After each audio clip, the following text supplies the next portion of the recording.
बिस्मिल्लाहिर्रहमानिर्रहीम। अस्सलाम वालेकुम व्यूअर्स, अतीका खान के साथ आप लोग देख रहे हैं मेरा यूट्यूब चैनल खाना और सजाना विद अतीका। बहुत ही मज़ेदार चीज़ी गार्लिक ब्रेड आज हम तैयार करेंगे बहुत आसानी से और बहुत ही मज़ेदार तैयार हो जाती है, और वो भी हम विदाउट अवन तैयार करेंगे। तो चले झटपट से रेसिपी देख लेते हैं। बड़ी मज़ेदार और आसान सी रेसिपी है, अफ्तारी में आप इसको मिनटों में फटाफट से तैयार कर सकते हैं।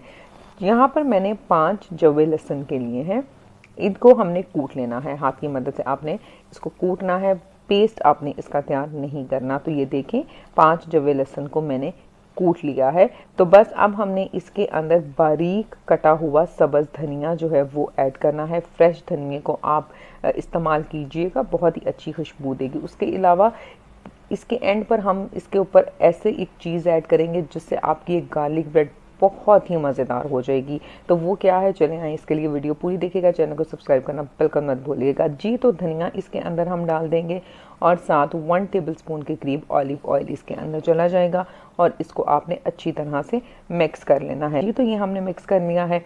अब आपने ब्रेड के स्लाइसेस लेने हैं।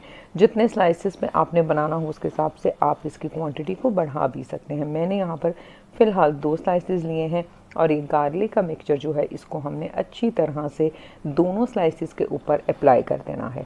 जब ये अप्लाई हो जाएगा तो बस आप एक तवा ले लें, तवे को चूल्हे पे चढ़ा दें और फ्लेम को मीडियम टू लो कर कर एक बटर इसके ऊपर चला जाएगा। थोड़े से बटर से हम इसको ग्रीस करेंगे। अब ब्रेड की जिस साइड पर आपने गार्लिक अप्लाई किया हुआ है इसको आपने तवे के ऊपर रखना है, बिल्कुल लो फ्लेम के ऊपर, कि गार्लिक जलने ना पाए।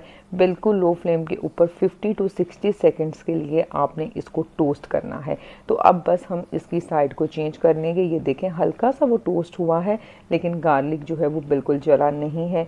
अब थोड़ी देर के लिए या तो आप फ्लेम को ऑफ कर दें या तो बिल्कुल दम वाली फ्लेम कर दें और इन दोनों स्लाइसेस के ऊपर हम दिल खोल कर चीज़ ऐड कर देंगे पर। और अब बारी है बड़े ही मज़ेदार सी चीज़ की, तो हम इसके ऊपर केचप ऐड करेंगे।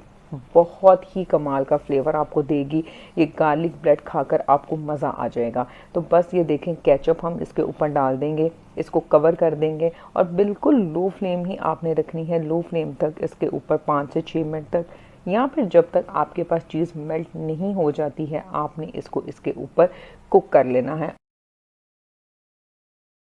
और ये देखें, माशाल्लाह से चीज़ी गार्लिक ब्रेड जो है वो हमारे पास रेडी हो चुकी है। बहुत ज़बरदस्त फ्लेवर और टेस्ट इसका मिलेगा। अफ्तारी में आप इसको तैयार कर सकते हैं। रमज़ान स्पेशल की एक और बहुत ही मज़ेदार सी रेसिपी आपके लिए, और बहुत सारी रेसिपीज़ के लिए मेरे चैनल को ज़रूर विज़िट कीजिएगा, सब्सक्राइब करना बिल्कुल मत भूलिएगा। फिर मिलूंगी एक नई और बहुत ही मज़ेदार सी रेसिपी के साथ। Thank you very much and अल्लाह हाफ़िज़।